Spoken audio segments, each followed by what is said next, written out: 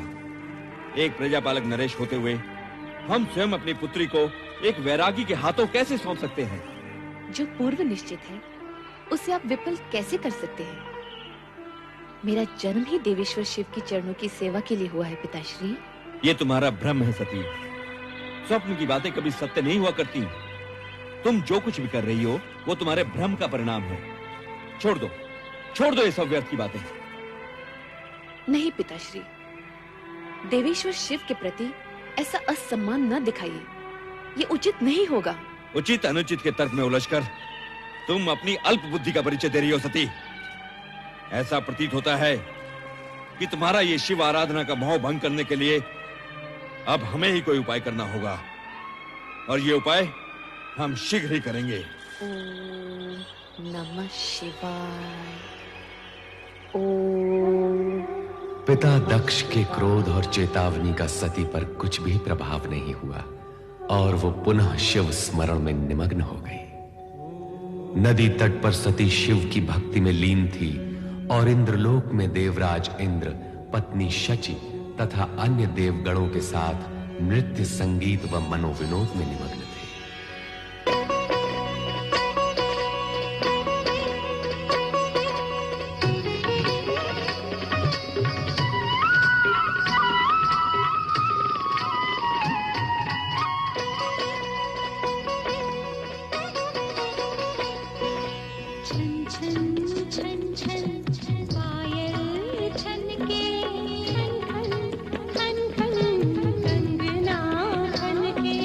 छन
देवर्षि नारायण नारायण नारायण नारायण नारायण। देवर्षि नारद। देखो कामदेव, तुम जाओ वहीं ठीक हो, मेरा पीछा न करो। देवर्षि आप यहाँ पधारे और तुरंत ही विमुख होकर चल दिए, ये तो देवलोक का अपमान हुआ। नारायण नारायण, परंतु कामदेव देखो, आप तो देव ऋषि हैं, भगवान विष्णु के परम भक्त और उनके प्रिय पात्र। मुझ किंचन से आपको कैसा भय? नारायण नारायण।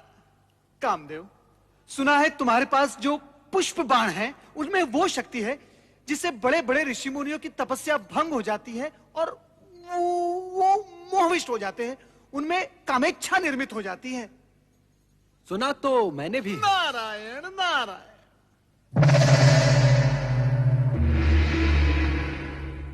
किंतु मैं पुष्प बाण की इस शक्ति को देखना भी चाहता हूँ। किसी सुपात्र पर इसका प्रयोग करना चाहता हूँ। और आप? नारायण नारायण। कामदेव, ऐसा नहीं हो सकता। मैं नारायण भक्त बाल ब्रह्मचारी, प्रयोग के लिए क्या मैं ही शेष रह गया हूँ? ये घृणित विचार तुम छोड़ दो। घृणित विचार? ये आप क्या कह रहे हैं देवऋषि? यदि ये कृत्य घृणित होता तो क्या परमपिता ब्रह्मा मुझे इसकी आज्ञा देते?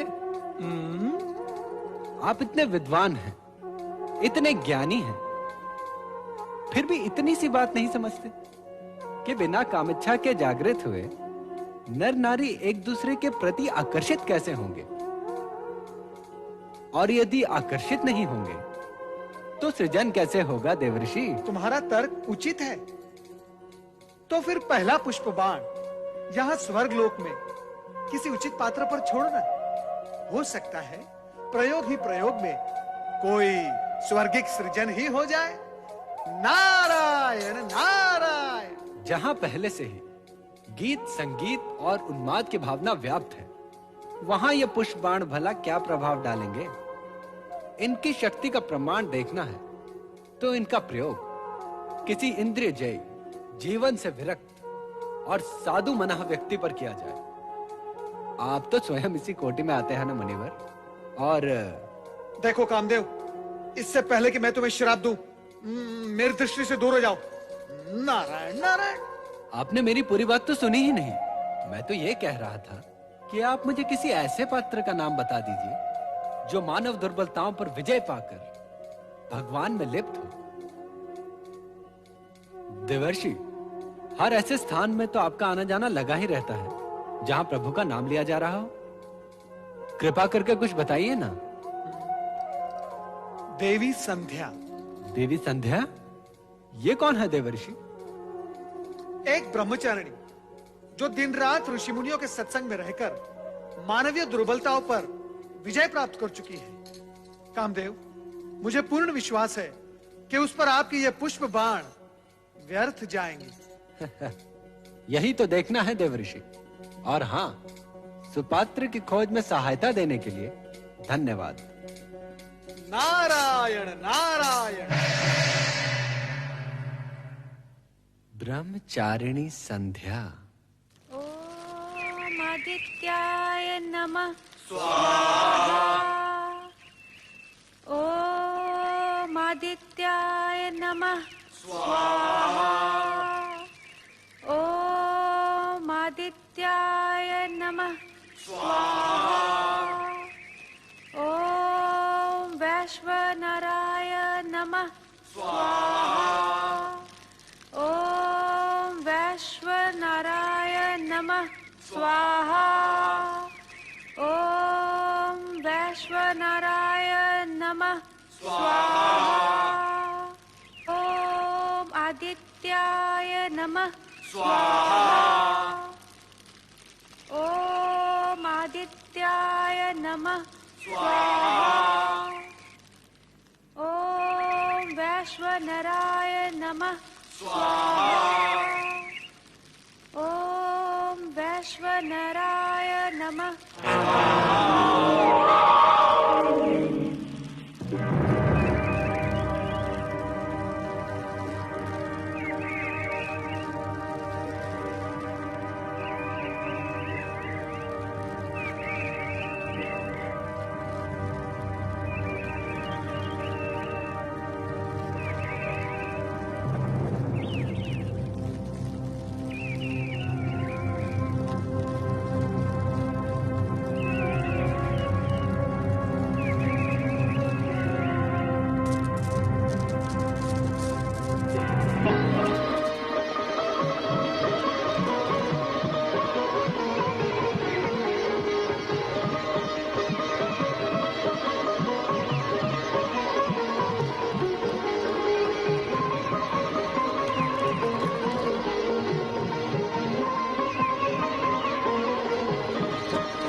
संध्या देवी, देवी संध्या, सुनिए देवी संध्या।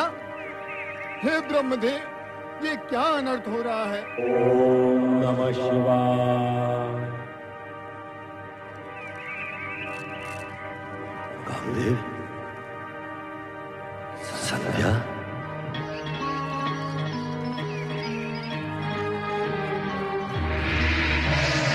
कामदेव,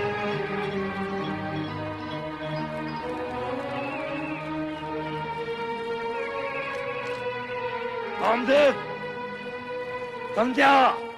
हाँ?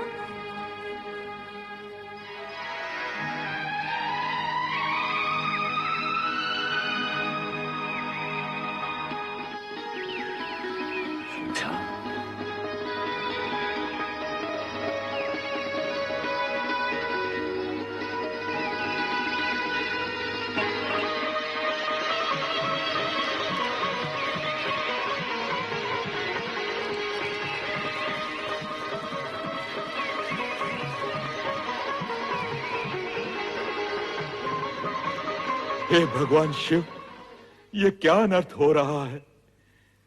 यदि अरण्यों में स्थित ये पुण्य स्थल भी भोग स्थल बनने लगे तो आप में रमे हम भक्तों का क्या होगा?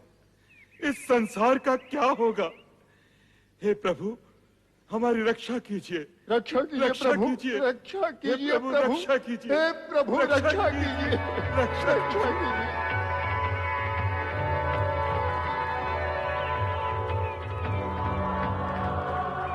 ब्रह्मदेव, संध्या,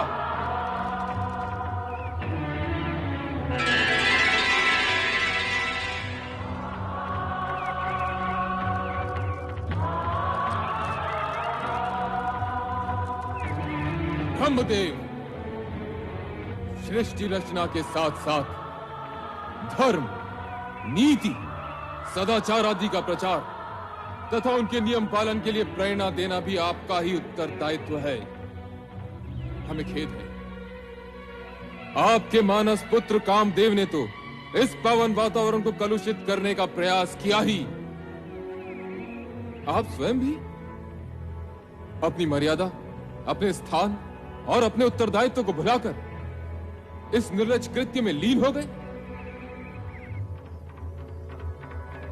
और देवी संध्या, तुम्हारा चरित्र तो न जाने कितनों के लिए आदर्श रहा है। सुनते थे पाषाण भले ही पिघल जाए, किंतु देवी संध्या के ब्रह्मचार्य कवच को भेद कर एक कामदेव तो क्या, यदि 100 भी प्रयास करें तो डिगा नहीं सकते। किंतु तुम्हारा भी क्या दोष? जब शिष्टा ही डगमगाने लगे तो अनर्थ होना तो अवश्य संभावी है। हे देवाधिदेव सदाशिव, मैं अपनी भूल को स्वीकार करता हूं। अपने मानस पुत्र मनमत मनोज के प्रमाद का अवलोकन करने में मैं ऐसा खो गया कि स्वयं को ही भूल गया। मैं अपने कृत्य पर लज्जित हूं और आपसे क्षमा याचना करता हूं। मैं नहीं जानती भगवान कि यह सब कैसे हुआ, किंतु इतना अवश्य जानती हूँ कि एक ब्रह्मचारिणी का मन यदि पल भर के लिए भी चंचल हो उठे तो ये पाप है। मुझसे भी पाप हुआ है। मैं बहुत लज्जित हूँ भगवान, मुझे क्षमा करें, मुझे क्षमा करें। नहीं, ब्रह्मचारिणी होकर तुमने अग्निहोता के पूज्य पद को कलंकित किया है। तुम्हारा अपराध अक्षम्य है। हाँ, मुझसे पाप हुआ है, मुझसे अपराध हुआ है। मैं कलंकिनी हूँ, मैं क्षमा के योग्य नहीं हूँ। नहीं, नहीं, नहीं। परमपिता, मुझे क्षमा कीजिए पिताश्री। तुम्हारे मुख से पिता सुनते हुए भी मुझे लज्जा आती है। तुम्हें अपने पुष्पबाणों का प्रयोग करने के लिए क्या ऋषि आश्रम और देवी संध्याएं मिली? बाद में जब मैं कामादक देवी संध्या की सहायता के लिए पहुंचा तो तुमने मुझे ही अपने पिता को ही दूषित करने का दुष्ट चक्र चलाया? जो हुआ उसका मुझे खेद है पिताश्री, किंतु ये सत्य है। आपको अपने प्रयोग में उलझाने की मेरी कोई इच्छा नहीं थी। कामाविष्ट देवी संध्या के शरीर से निकली मोहिनी गंध ने आपको उनकी तरफ आकर्षित होने के लिए विवश कर दिया। और जो भी हुआ हो, किंतु आज तुम्हारे ही कारण लोक और शिव की दृष्टि में स्वयं लोक सृष्टा ब्रह्मा को लज्जित होना पड़ा, सदाशिव से क्षमा याचना करनी पड़ी। अब तुम्हें अपने किए का दंड मिलकर ही रहेगा। नहीं नहीं पिताश्री, मुझे क्षमा कीजिए, मुझे क्षमा कीजिए पिताश्री। मैं तुम्हें श्राप देता हूं कि वो भगवान शिव जिनके आराधना स्थल को तुमने अपने कुकृत्य से कलंकित किया है, एक दिन तुम्हें भस्म कर देंगे, भस्म कर देंगे, भस्म कर देंगे, भस्म कर देंगे। नहीं पिताश्री, मेरी रक्षा कीजिए पिताश्री, अपनी संतान की रक्षा कीजिए। नहीं पुत्र नहीं, श्राप तो धनुष से निकले हुए उस बाण की तरह है जिसे लौटाया नहीं जा सकता। एक बात और है, इसी श्राप में तुम्हारा और जगत का कल्याण भी निहित है, अतः इसे श्राप के साथ साथ आशीर्वाद भी समझो।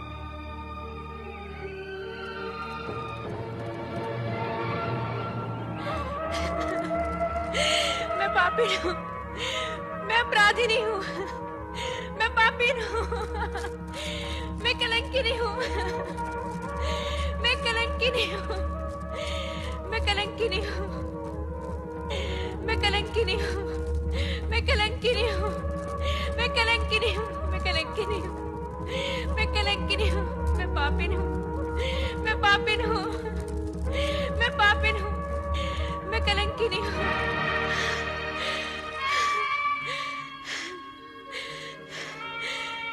इतने बड़े पाप, इतने बड़े कलंक का बोझ लिए अब मैं ये जीवन कैसे व्यतीत करूंगी? जिस शिव की एक झलक पाने के लिए बरसों से इस जीवन को पुण्य कर्मों में लगाए रखा था, वही शिव आज सामने भी आए तो मात्र ये कहने के लिए कि मेरा पाप अक्षम्य है। अब मेरे जीवन का क्या अर्थ और बिना अर्थ के ये जीवन कैसा?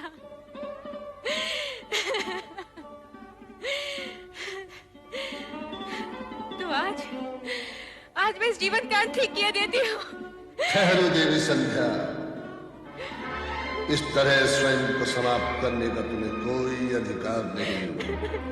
तुम ब्रह्मदेव की मानस पुत्री हो, तुम अपनी भूल का प्रायश्चित भी वैसे ही करोगी जैसे ब्रह्मा जी चाहेंगे।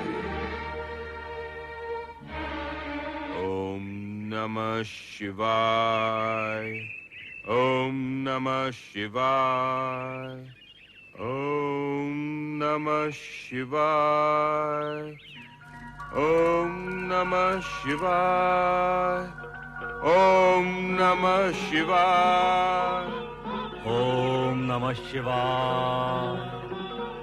ब्रह्मा जी, ऋषि श्रेष्ठ वशिष्ठ, प्रणाम देव। सृजनकर्ता ब्रह्मा जी, मेरे आश्रम में पदार्पण करके आपने मुझे कृतार्थ किया। आसन ग्रहण करके जलपान करे देव। हम तुम्हारे पास चिंता युक्त आए हैं। हमारे ही मानस पुत्र कामदेव से आज एक बहुत बड़ा अपराध हुआ है। उसने महर्षिनी संध्या को अपने पुष्पबाण से कामाविष्टित कर दिया, जिससे आश्रम का वातावरण दूषित होने लगा। तब देवादिदेव श्री शिव शंकर ने एक ऋषि के आह्वान पर देवी संध्या को बहुत प्रताड़ित किया। पाप बोझ से लज्जित संध्या अपने जीवन का अंत करने ही वाली थी, किंतु उसे ये कहकर रोक दिया गया कि देह त्यागने से उसके पापों का प्रायश्चित नहीं होगा। आपकी बातों से ऐसा लगता है सृजनहार कि देवी संध्या ने ये भूल जानबूझकर नहीं की। हे ब्रह्मा जी, आपसे प्रार्थना है कि आप देवी का मार्गदर्शन करें और उन्हें प्रायश्चित करने का उपाय बताएं।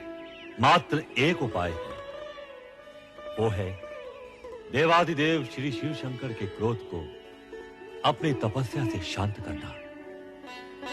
तुम्हारे पास हम इस कारण से आए हैं कि तुम देवी संध्या के पास जाओ, शिव महिमा और शिव तपस्या की विधि से उन्हें अवगत कराओ। जो आज्ञा परमदेव।